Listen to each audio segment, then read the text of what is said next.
আজকে কি পরীক্ষা ছিল? আজকে ভৌত বিজ্ঞান পরীক্ষা ছিল। খুব ভালো হয়েছে। আজকে কোয়েশ্চেন খুব ভালো হয়েছিল। ভারতীয় বালিকা বিদ্যালয়। সঞ্চিতা দাস।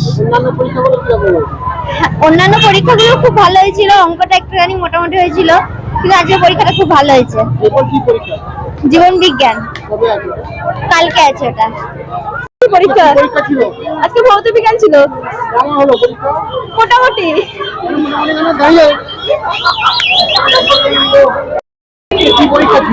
আজকে ভৌত বিজ্ঞান পরীক্ষা ছিল, খুব ভালো হয়েছে। আমার রত্তলা গার্লস। আমার সুপর্ণা কর। আজকে ভৌত বিজ্ঞান বেশ ভালো। মোটামুটি ঠিকঠাক। উদয়পল্লী শিক্ষা নিকেতন হাই স্কুল, তপুর আক্তার। মোটামুটি ভালো হয়েছে। অঙ্ক ঠিক বেশ ভালো। আর লাইফ সায়েন্স। হ্যাঁ কাল। Thank you.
চটপটি দেবো তো, চটপটি দাঁড়া মাখবো দাঁড়া।